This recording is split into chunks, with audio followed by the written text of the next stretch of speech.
Hi అండి, అందరికీ నమస్తే. Welcome to Anu's kitchen.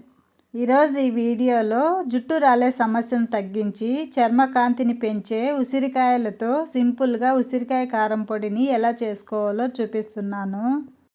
ఉసిరికాయల్లో vitamin C ఎక్కువగా ఉంటుంది. ఈ కారం పొడి అన్నంలో వేసుకొని కొద్దిగా నెయ్యి వేసుకొని కలుపుకొని తిన్నామంటే చాలా బాగుంటుంది. అలాగే రవ్వ ఉప్మా, సేమియా ఉప్మా, పొంగల్లో కూడా చాలా బాగుంటుంది.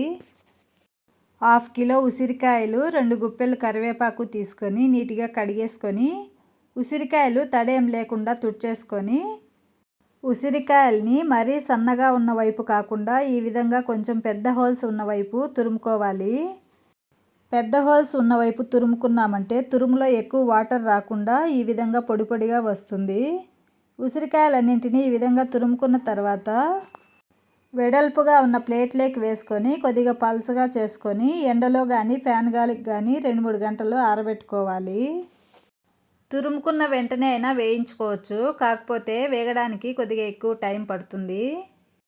2-3 గంటలు ఎండలో ఎండబెట్టుకున్నామంటే ఉసిరికాయ తురుము, కరివేపాకు ఈ విధంగా తడేం లేకుండా బాగా ఎండిపోతాయి.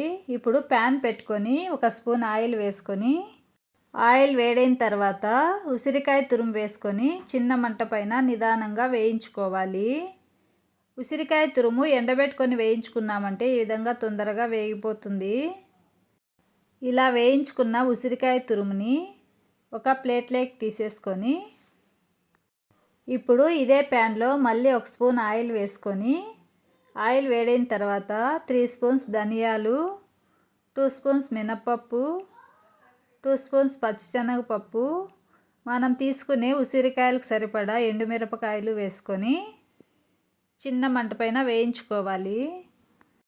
ఇవి కొద్దిగా వేగిన తర్వాత 2-3 స్పూన్స్ నువ్వులు, 1 స్పూన్ జీలకర్ర, 1/2 స్పూన్ మెంతులు, కొద్దిగా ఇంగువ, కరివేపాకు వేసుకొని మళ్ళీ 2 నిమిషాలు చిన్న మంట పైన వేయించుకోవాలి.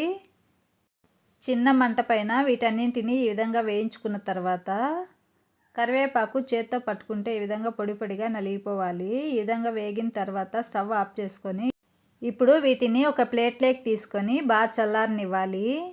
ఇవన్నీ బాగా చల్లారిన తర్వాత ఫస్ట్ మిక్సీ జార్లోకి వేయించుకున్న ఎండుమిరపకాయలు, కరివేపాకు, ఈ పప్పులన్నీ వేసేసుకొని ఇందులోనే సరిపడా సాల్ట్ వేసుకొని ఈ విధంగా గ్రైండ్ చేసుకొని ఇప్పుడు ఇందులోకి వేయించి పెట్టుకున్న ఉసిరికాయ తురుము అంతటిని వేసేసుకొని మరీ మెత్తటి పౌడర్ లాగా కాకుండా ఈ విధంగా గ్రైండ్ చేసుకొని ఇప్పుడు ఇందులోకి 10-12 వెల్లుల్లి రెబ్బలు వేసుకొని వెల్లుల్లి రెబ్బలు బాగా కలిసేలాగా మళ్ళీ ఒకసారి గ్రైండ్ చేసుకోవాలి. ఈ విధంగా గ్రైండ్ చేసుకున్న ఉసిరికాయ కారం పొడిని ఉప్పు సరిపోయిందో లేదో చూసుకొని ఒకవేళ సరిపోకపోతే మళ్ళీ కొద్దిగా వేసుకొని ఇప్పుడు ఈ కారం పొడిని ఒక ప్లేట్లోకి వేసుకొని కొద్దిగా చల్లారిన తర్వాత ఒక బాక్స్లో వేసి పెట్టుకున్నామంటే 10-15 రోజుల వరకు తినచ్చు. కారం కారంగా పుల్ల పుల్లగా చాలా బాగుంటుంది. మీకు ఈ వీడియో నచ్చినట్లయితే లైక్ చేయండి, షేర్ చేయండి, సబ్స్క్రైబ్ చేసుకోండి. Thank you for watching.